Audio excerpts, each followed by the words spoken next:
Hello and welcome to Nomadic Diaries. My name is Doreen Cumberford, I'm your host. I would like you to meet today Daniel Yalowitz. Now, Daniel is a senior faculty and thesis advisor for the Pacific University in Oregon in the United States. He's also been on the senior faculty of the Intercultural Communications Institute. He has been an author, a consultant, and a training for several decades. His experience is not only deep, it is very wide. It is my privilege to introduce you to Daniel. So Daniel, please, can you give us just a couple of sentences on the arc of your storied career in the intercultural field as it started and where you sit now, please? Oh, it'll be hard to keep that real short, but I'll do what I can. Yeah, I would say that my introduction, now that I think about it, was when I was born. And I don't mean that to be presumptuous, but uh, I grew up in the heart of Manhattan in New York City. And so, of course, I was being introduced to people from all over the world, speaking many different languages, many different gradations to skin color and ethnicity and religion and so on. I mean, I never really agreed with the idea of melting pot, more salad bowl, if you will. But that is when I was really first introduced to understanding that, we're not cookie cutters as human beings. But more on the professional level, um, I would say that it really began in a hyper conscious way when I was a young professor at Lesley University in Cambridge, Massachusetts. And that was also I'd been there for about 10 years. I started there in the early 80s. And in 1989, there was a CITAR International Conference in Boston. Hmm, And I was pushed and propelled and moved to attend that conference. And that began, a 37 or 38 year period where I've just immersed myself in sure. all kinds of intercultural issues. A lot through CITAR International, CITAR USA, but also through the ICI, Intercultural Communications Institute, and SIC and WIC. Uh, so there have been, I guess, two starting points. One was at birth, and one was as a young emerging professor. Mm. And so, you've served this field for so long and been sort of a cornerstone ever since I've been involved, which is really only since I've been back from Saudi in the last 15 years. Yeah. Um, you have been a mentor and a guide on the side to so many people. And so, how do you feel that this dedication has changed who you have become and where you sit now in relationship to the field?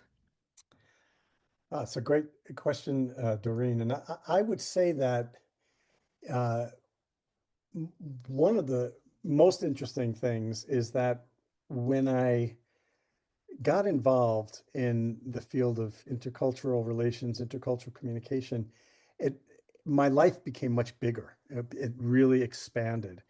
Um, and mostly that's because I had opportunities now to meet people, both professionally and personally, who were from six different continents.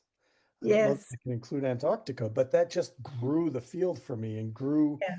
my understanding and so on. And so that changed the way I understood my life and my work and my career because it just opened things up and Mm. gave me opportunities I know I wouldn't have had otherwise. So I think that propelled me into a much deeper level of commitment, not only to learning in the field, but being able to give something back to it. Yes. Because Yes. I maybe like you or many other people, I didn't bring any formal training to it. Mm. Everything that I've done in the field is because of who I've worked with and who's mentored me and uh, where I've had opportunities to collaborate, um, whether it's planning a workshop or a week-long course, or in the case of the new book that's just come out, which I know we'll talk about later. I've always had other people mentoring me and coaching and advising, supporting. and working collegially. Sure, Yeah. sure. And that provides one with a very natural expansion of life. I mean, then life becomes more organic. And that's kind of like this podcast because I have been able to, sew this together from connections I had back in Saudi Arabia, in Japan, living in London. And for me, it's been a wonderful way to sew all those disparate experiences and personnel together in one place, which feels good, right? It's a beautiful feeling. And yeah, your career in your work has exemplified what it is to live and think and work along intercultural lines. Yes. And the beautiful thing is that as you said, it's come together in that way. And whether it's work or play or writing or research, workshopping, teaching, or whatever, it just feels like the values that I espouse, much like yourself, I would imagine, are the values that I work and live with. That I'm not compartmentalizing at all. Yeah. And so the people that I relate to most deeply have, I would say, similar perceptions of the world and Yeah. similar values. Yeah. And it's easier to go deeper, if you will, because there is that common bond of understanding. Yes, there's already an equalization of values across the board. And with that, you have an opportunity, as you say, to go deeper. But also, I think it's an encouragement to stay curious, and it's an encouragement to stay in touch with change, because all of our cultures are changing all the time, right? Well, it's interesting, and you picked out two of the words that have become among my most favorite, and it seems like out of all the 26 letters in the alphabet, the one that has been most meaningful to me is the letter C, because of all the words that we live that you've talked about: curiosity, creativity, collectivity, uh, communication, collaboration. Just all of these words fit with living an intercultural life. Yes, yeah. And And it's wonderful it's when you can, yes, it's wonderful, sorry. Go It's ahead. wonderful when you can live a life that feels like it's in alignment. There's a great A word. Yes. Uh, Sorry. no, it's a good point. I think about this. We're both writers, and so words do matter. Lives matter. Words matter. And Yeah. no, that's right on. That's why I smiled. So uh, y- So, my next question for you is, you've worked with a lot of people who have had to adapt. They've had to adapt in their personal lives and in their professional lives. And I know you've taught all these classes to people to help them adapt. What is the one question that you wish someone would ask you about this mysterious adaptation process that we all go through that no one ever asks you? I love that question. I've been thinking a lot about it, and finally, I think after some very vivid dreaming last night, the question came to me. And well, I don't know if you'll recall it, but that it was a buzzword question back in the years when we were doing the Summer Institute and the Winter Yes. Institute and intercultural communication, which was held in various places, but the latter years for the summer was at Reed College in Portland, Oregon. Mm. And all the faculty would get up, we'd be holding a big ball. Tell me if you remember this, if you were ever at the Summer Institute. I And was. yep, so you might remember us talking about our burning question. Yes. Does that sound familiar? And Oh, yes. this has been my burning question. And I ask it all the time, whether I'm doing, clinical work as a therapist or teaching or training. And people open up, they talk, they want to be heard and understood. And the big question that I ask, which I wish sometimes people would ask me, it's both very simple and very profound. Sorry for the big lead up, but it's three words. And when you put them together, it's a very powerful question. The question is simply, is there more? Ah, that's great. And because what it does is it enjoins a deeper dialogue, because we're running at the surface and we're running, at all kilometers per hour and miles per hour from one thing to the next. And that is a question that encourages people to really sit and take in the moment. Is there more? Because that's where the headlines fall away and the real story comes out. And I know in my work as a therapist, when a client hears that question, it's the opportunity for them to go into greater depth and detail and not to feel rushed or panicked or whatever if they so choose. But it's an indication of caring from the questioner. And Yes, curiosity, caring, building connection, all of that. Maybe we could title this episode um, Expat Lifestyles, Intercultural Living. Is there more? well, I would welcome that. Uh, Simply because it's the opportunity to deepen the response Yes, as opposed to an answer. I really believe in responses. That's a whole other piece of work if you're interested. But I just think it enjoins a dialogue. yes, yeah. And it matters rather than getting first response and then just moving on instantly. It's like, well, let's unpack this a little bit more. Um, Tell me what else has brought you to that statement and is helping you to think further beyond it. And So, maybe we could ask that question of ourselves as listeners to this. Maybe we could ask ourselves, wherever we are on our global journeys or our expat lifestyles or our repat lifestyles, I think sometimes asking ourselves as the question, is there more? Would be useful because I think we're, like you said, we're living in such a fast-paced life and our lives have to change at a dime sometimes in very radical ways. it's a lot. You're so right, and it's a lot about adaptation. And Mhm. I love that you've brought the word curiosity up repeatedly already because that question is the exemplification of curiosity. Mm, What it's saying is, I care, I'm here, I want to hear your story, I want to hear the narrative under that story, and let it just come out as it needs to. And sometimes, as you said in your question, I would love to get asked that question when I'm giving content or material, and someone would raise their hand and just say, "Can you tell me more about that?" Because I'm asking it all the time, but it's not a question that gets asked to me. So that would be my long-winded response to that question. okay, that's very good, very clear. Claro, as we say around here. Claro, claro que sí. Intercultural training, it's frequently sort of the canary in the coal mine. People go to a session and we download information about a different culture that they're either moving out of or moving into. Yeah. Um, and sometimes this training really helps prepare us. I've had some that did not prepare me for anything, but sometimes they're very effective and can make a big difference.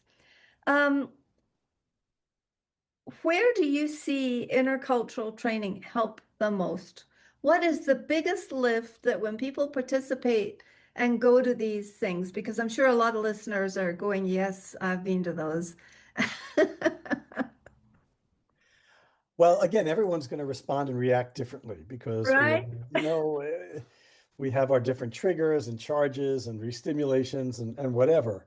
Uh, but I have found that when I attend, whether as a participant or a trainer or a leader,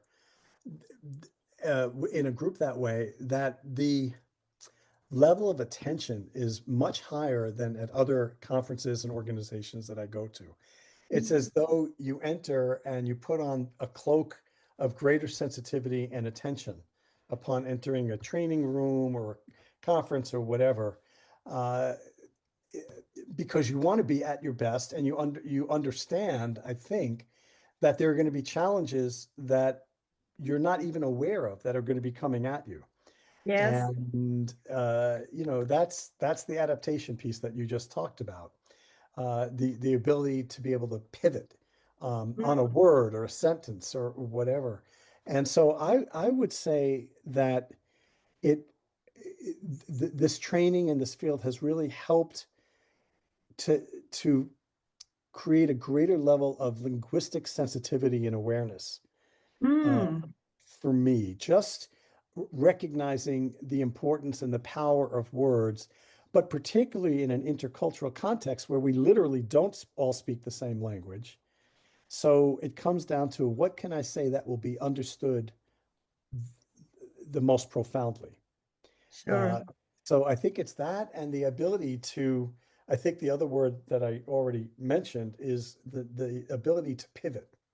So you're in one place, you're saying something, and then it sits, and then someone responds. And you're in that moment, you're having to pivot to what they're saying. You're having to let go of where you were because now there's new input and new insight. And you have to hold that, and then there's more. So it back to the question, is there more? There's always more. And to me, it becomes a question of taking in as much as you can and asking for clarification or amplification if something is not clear. And that comes purely from curiosity. We wouldn't ask for clarification or amplification if we weren't curious. Yes. So the curiosity is what impels us to move more deeply into content and context. And so that also means that we have to have the ability to hold multiple perspectives. And I think that that's, an elegant and critical part of the work. Yeah, that's a key way to look at it. And also that comes back to, is there more?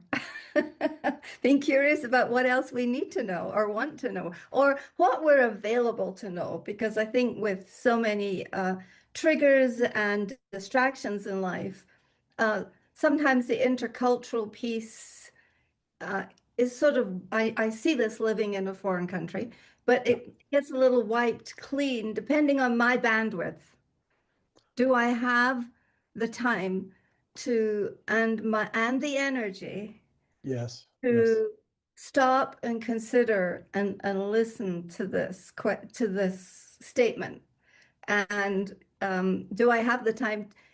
Does the other person have the time to interact and to answer the questions? Because Yes. it all comes down to time in a way.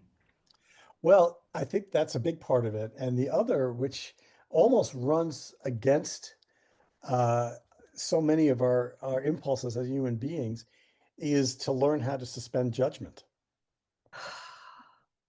Isn't Big that, breath. isn't that right? Because, we're judging and being judged all the time. And I find that when I'm doing intercultural work at whatever level, I get into trouble much more quickly if I find that I'm bound up into making judgments about someone or what they're saying or how they're responding or reacting. You can't help but note it. But if that's where you go, you're shutting down a lot of other lines of communication. Yes, yes, Uh, absolutely. and that Judgment that is not, yeah, that doesn't helpful. serve anybody, right? And so it's almost a question of unlearning, Mm, unlearning the levels and the degrees of judgment that w- we're taught. We're taught those things. And I'm not saying that we shouldn't discriminate. I don't mean about being discriminatory toward people, but discriminate in terms of understanding what someone is saying and even having opinions. But opinions are different to me than judgment. And I'll leave it at that. But I think that sure. is very, very important. And that's a very clear answer. So, I have in the questions that I've always wanted to ask you is what's the one piece of advice you don't give anymore because you've learned that it actually doesn't help people? This is also one of my favorite questions of those that you were wanting to share with me. And I've never been asked this question, so it really is coming out of, a different place. And a lot of the things that I think I say and other people say in teaching and training are somewhat cliche, in terms of dispelling advice and information and wanting to be supportive. Yeah. And there's many, but I think the one that I'm going to work with here to respond to your question is it's again three words, and it's about take your time. Take your time Mm, because people are going to do that or not, right? And what that means to me in terms of time, you may have a very different concept about time. sure. So, what does that actually mean, particularly in an intercultural context? Right? Sure. You would know there's manana time, there's the New York minute, there's all kinds of expressions. And so I have found that when I have said that, it doesn't further anything. I Right. mean, I would maybe it relaxes the person a little bit, or maybe it makes them more tense, but it's really not, I've just never found that gets, it moves an agenda anywhere or it moves anyone. Uh, Sure. so that's the one I would say is that I don't say that anymore. Uh, People will do that or not. They don't, telling them to do so or advising them. I'm just not sure if it makes that much of a difference. I hear you. I understand because as interculturalists, we know that, as you said, our experience of time varies from body to body, Yes, that's from right. body to body, head to head, person to person, culture to culture. And I'm frequently aware of that in living in Mexico. And Is that right? Yeah. yeah, yeah. And I was very much more aware of it living in Saudi Arabia, listening to the five calls of prayer every day. Because for me, that gave me a steadiness. It wasn't that I was becoming changing religions or in any way becoming a Muslim. Yeah. However, it was a marker of time where I would go, oh my goodness, 4 hours have passed or 5 hours have passed. How have I been spending my time? What am I focusing on? Have I been productive? It just brought up a lot of questions for me about Yeah. the use of time that I'd never experienced before. So I will always be grateful for that. Well, I appreciate your saying that. And I think a lot about this. And actually, it's ended up somehow finding its way into each of the books I've written. I've written something about time. And, and in particular, if you think about the vocabulary around time, time has been very much commodified. Yes. And that's that it's a human invention. I mean, in the sense of the way we define it and the way we prescribe it and so on. But if you think about the words, we talk about killing time, spending time, wasting time, using time, managing time. All of these things have to do with a certain control of time. And they feel very Western to me, by the way. Absolutely. I don't know. I don't have the life experience that you do, having lived, as an expat or a resident or whatever in many, many different cultures, non-Western cultures. Yes. But and so I can't say if other cultures embed the use of commodification terms around time or not. But in the Mm, West, we have done that, and that's not the intention of time. no. Time is fluid, time is fluent. It just moves and it flows, and yet we insist on breaking it down into nanoseconds. And Yeah. I think that that gets us away sometimes from the intimacy of living. I think it's also a way to manage life when we feel like it's unmanageable. Well, and that's a positive, right? I mean, there are positive consequences to thinking about the words that we use with time and even how we Yeah. break time down, because Yeah. it's again, it's communication. We have a Yeah. common understanding. What Mhm. time will we meet? How long will we be together for? I mean, these things create or give the possibility of creating a situation where we don't have to be worried or anxious about that period of time Yeah. because there's understandings that and agreements around that that can be very, very helpful. So Yes, it's definitely. both. It's both. It's this and. Well, thank you for that. Now we're going to take a little bit of a left turn here. Um, one of the not it was not the first time I met you, but I think you had been my professor a couple of times at the Summer Institute of Intercultural Training. And then I was on an adventure with you in Santa Fe, New Mexico, when you taught an entire week on Mhm, the subject of debriefing. mhm. Now, and I've always looked to you as being the professor of debriefing, the sensei. Um, I, I'm, as you know, I'm currently finishing this book for repatriating people, people moving back home. And Yeah. I'm wondering, do you think that there's a place for the expatriating person or repatriating person to consider and use the topic of debriefing? It's a great lead into the topic, I have to say, because I think a lot about the utility and the usefulness of it.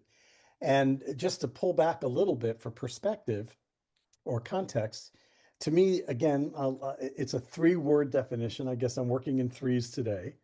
Very Uh, good. but when I think about debriefing, I think about reflection upon experience.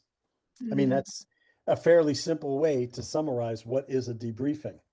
So for the expat or for anyone who's going through many of the transitions and rituals and markers, rites of passage, debriefing is that opportunity that we make and we take. It's conscious and conscientious to reflect back on something, to try to make sense of it, to try to organize it in the larger schema of our life or schemata of our life. Mhm. And uh, that is so important because it helps us in reflecting on something that has happened that we've experienced or observed. It also gives us power, resilience, and strength if what happened didn't align with something that we wanted. If we debrief it, we then can build the muscle to say, well, I would change this or that.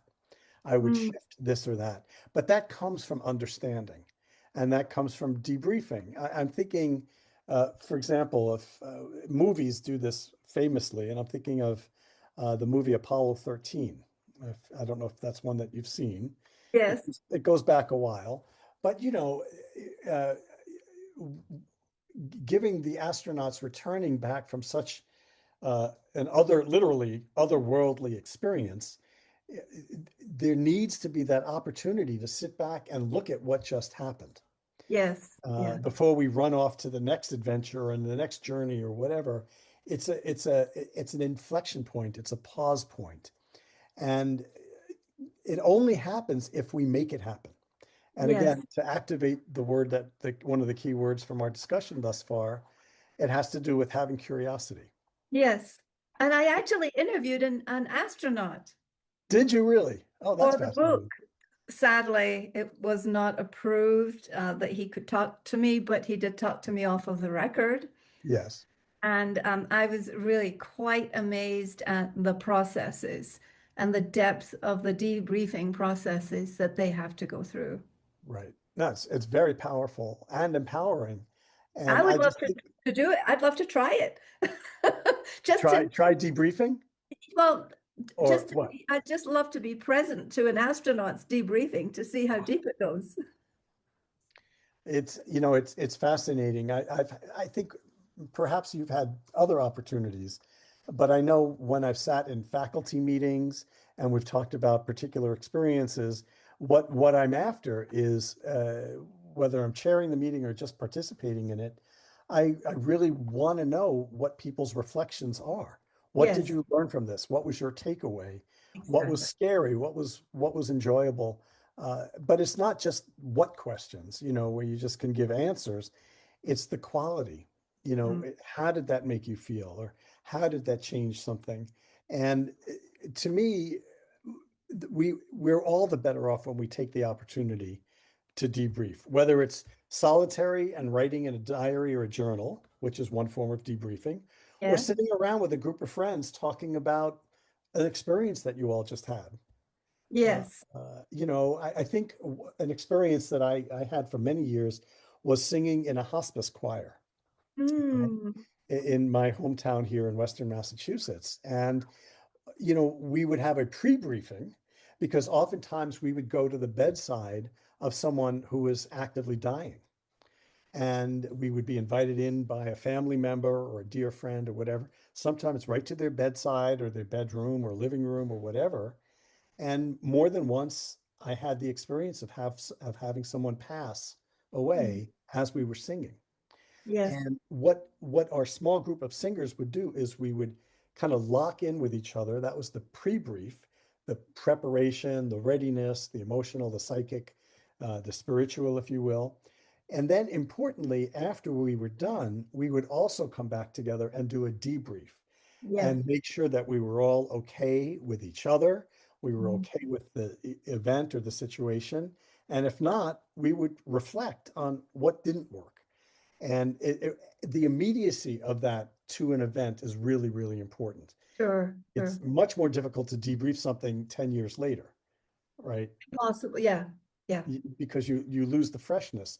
So that was our modus operandi: pre-brief, activity, debrief. Mm. And I've done that in many, many other places. And to me, it just feels like good living.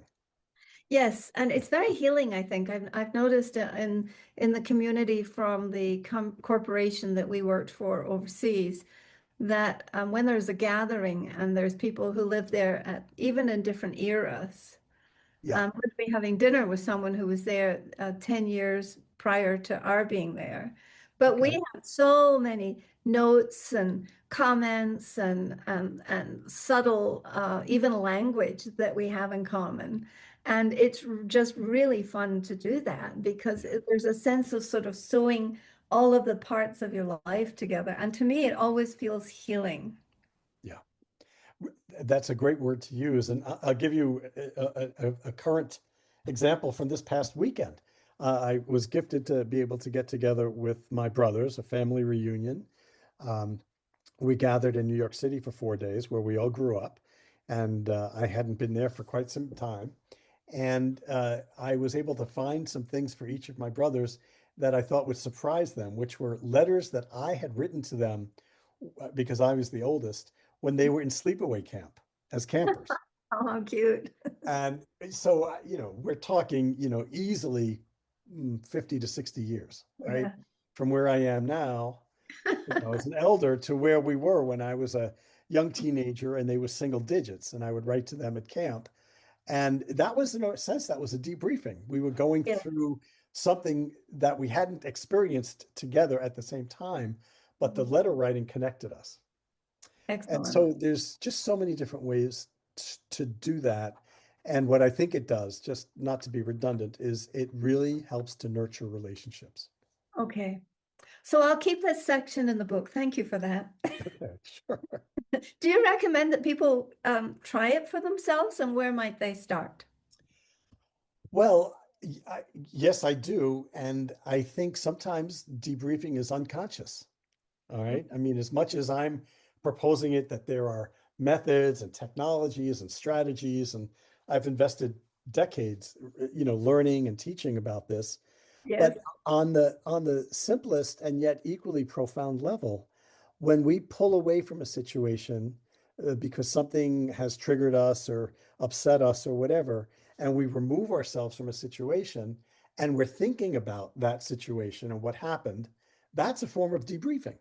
Yes. It doesn't have to be written or journalized or put into a group with Sure. formal questions Sure. and so on. So I think it can be very healthy in a situation where one is feeling conflict or disagreement or very strong feelings. I sometimes think that the less said, the better in those moments because it's very hard to think rationally when we're triggered, right? Yes. In a sense, that's the definition of a trigger, something that brings us off course, where we lose ourselves, we lose our emotional regulation, we become dysregulated, and so on. And so, as I've learned to do this, it's made my life healthier because I find that I'm not responding in the moment as negatively as I might if I did respond in that moment. And Mm. so I'm doing kind of an emotional debrief in my mind to try to get straight away, okay, what just happened? What's in everyone's best interest in terms of what I should say and respond? What's in my best interest?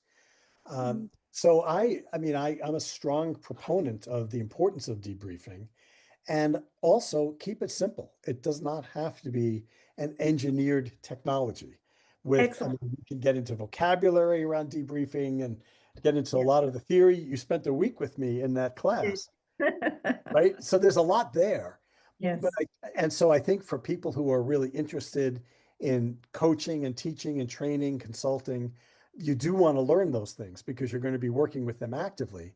Sure. But in our day-to-day, moment-to-moment lives, I think it's helpful if we have the interest and the skills to say, I need to reflect on that. I need to Mm. try to understand what just happened. And if I just launch into whatever's next, I'm not giving myself that opportunity.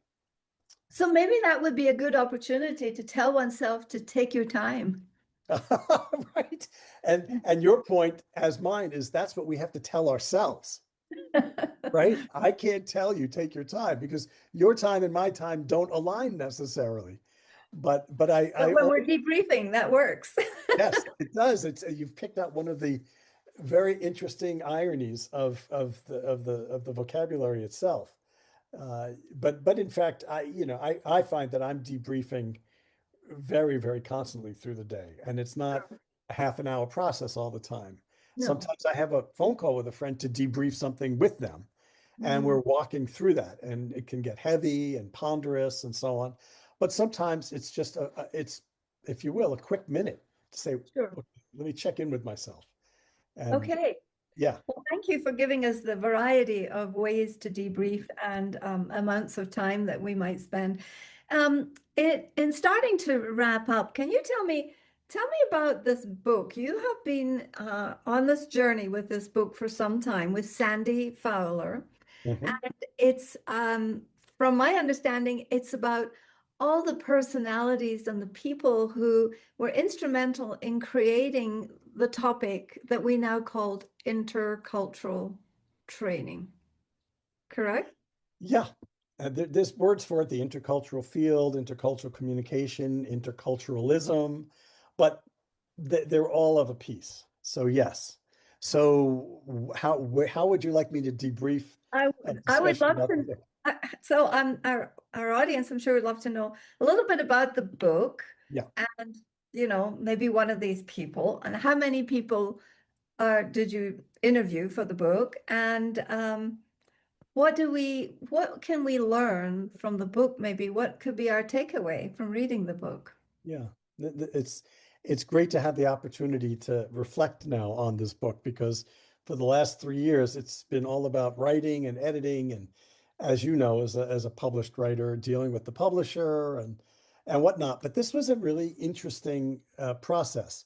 Uh, Sandy came up with this idea uh, because there were many of the pioneers and even the founders of the field who had fascinating histories, fascinating life stories that weren't being captured, and people were dying off. I mean, the field was largely founded by Ned Hall in the late 1950s and so on. And after we'd lost a few more of our key people from this field, she came along with this, and I had been thinking about it myself, that the field itself needs a document that really helps people to understand how it was invented.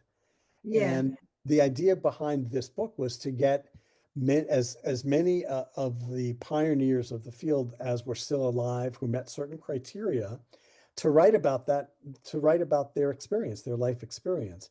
Now, the challenge I think that I had as an editor was to help the writers, and these are very, very serious scholarly folks. I mean, between the 12 of them, it wouldn't surprise me if they had individually published collectively 100 books as writers. yeah. One of our authors just wrote his 21st book last year. Hi. And these are all people in their mid to late 80s and into their 90s. I think our oldest is in his mid 90s and still productive. That's And fabulous. it is fabulous. And the fact that we got these stories and got them into a book and that these writers, authors, thinkers are still alive, what it does is it gives it gives readers, the reading audience, an opportunity to understand how is a field built. I mean, we don't have this option. If you go to almost any professional field, it was built a long time ago. It continues to evolve, but we're going back to a time where this field didn't even exist. So what were the paths that people got on and then jumped on and off from and back onto to actually build something that's called interculturalism or intercultural communications or whatever? So these are individual stories that then, as one reads the book, person A, story A, meets story C, and they build something. And so there's a path that has been forged between the two of them. One of them veers off to do another project and meets story G. And, over time, these people circulated around, built things on their own, invited other people in, um, and built a field. And so the cover photo, which I took at Acadia National Park up in Maine, is of a wooden walkway that in a forest that just disappears. I mean, it goes Mm. long into the future or into the distance, and then it trails off. And we use that as our kind of opening salvo or opening photo because we all blaze our own trail, don't we? And we don't, as we blaze it, we don't know where it's going, right? Because we haven't yet experienced the future. So we wanted to kind of deal with this notion of creating something and yet not knowing where that leads us. And so these stories, these narratives are bona fide opportunities to learn about how not only is a professional field created, but how is a life created. And Mm. if I can just say a little bit more about this, the biggest challenge was to get these 12 very senior, very accomplished writers, people, human beings, to not just write about their experience. Because they're practitioners, they just wanted to write about what they did, what they accomplished, what they achieved, which is enormous. What Sandy and I were more interested in, because we thought it would make for a more interesting book, was to get them to step back and reflect on how, there it is, right? It's a book about debriefing. Ultimately, I wouldn't say it to them necessarily, but there's no harm in saying that. Sure. The idea is that we ask them to step back, look at what they've done, and how did that make sense in their lives? How did it propel their careers, their families, their understanding of the world? And so that's really what it is. It's 12 case studies, along with an introduction and a conclusion by the editors, myself and Sandy. But the stories are standalone stories, and yet they intertwine with each other because these are people who became friends and colleagues and communicants with one another. And to Sandy's credit, she knew every one of them and had had personal friendships and relationships with many of them for decades. I knew fewer of them because I wasn't of that generation. I was too young to be a pioneer or a founder, but not too young to be an editor and a writer. And so we, just to say, one of the fascinating features of the process was that we would collectively get on Zoom every quarter for 2.5 years. Sometimes we'd miss one or two people, but we had people from Japan, Canada, people from India who were writing into this book. And we would collect each other together, collect ourselves as a group, and talk about the process. Talk about Mm. where people got stuck, where were their challenges. Can someone help me with this passage? And it became a collective book, a collaborative book where Excellent. Yeah. we actually invited the writers to send their drafts to all the other authors so that, of course, Sandy and I held the lead as far as being the editors, but we Writer. invited them to edit each other Yeah. Good. and get to know each other. And the level of curiosity and concern was very, very poignant, very powerful. So where can people find it? What is the name of the book and where can people find it? Sure, sure. So it's published by Palgrave Macmillan Publishers, and it's called Creating the Intercultural Field, Legacies from the Pioneers. And And all of this Palgrave, is in the show notes. I have all the details and I promise they will be in the show notes. excellent, excellent. It's available directly from the publisher. There, we have a QR code for a 20% coupon, which I think if I haven't sent it to you, I will, and I would encourage people to use it. It's only good for maybe until the end of March, and then it goes away. Okay. But it's also available from Amazon for those folks who, Oh, uh, Amazon's great. Yeah. yeah. So that's another option, or from, uh, from the publisher, or from me personally, or Sandy if they want it signed and signified. We have copies that we can sell as individuals as well. And So the, if people want to follow you, where can they follow you directly, Daniel? Well, I do have a website, and that would be one way. I will say, somewhat to my embarrassment, I'm not a big user of social media, but I do have a website. It's danielyalowitz.com. Perfect. And you have my email address, and I do respond to anything, and anyone who writes to me will get a response. That's just a commitment that I have made. And so there's information about the book on the website. And again, if people want to, if they have questions about the book or anything else, and we will be doing some programming in the future through CITAR USA, Yes, and I yes. hope through some conferences, and I can let you know about that. So maybe you can pass that on to your audience as well. But the idea is to keep the book alive because it's about live people. Yes, yes. You know, it's To it keep them all doesn't alive as long as possible. right. I mean, the lives are full of life, and I mean, I know that's true about any book that deals with biographies and autobiographies, but this one is just so special because you really feel like people are introducing themselves into a world that didn't exist when they started Yeah, that's and that they wonderful. helped to That's build. wonderful. Yes. So it's Well, very thank cool. you. This has been wonderful. Is there more? Well, there's always more, but on this one, I think the point about debriefing that we talked about and the importance of understanding language and culture and so on, it's just so impactful. And I just want to encourage your audience. It's a great reading experience, but also we learn things about life every time we read a book. And to me, the power of debriefing is embedded in every page of this book. Yeah. And so I really encourage people to try it out and enjoy it and let me know what you think. And so we learn a lot about life just by listening to Nomadic Diaries, and this was Daniel Yalowitz.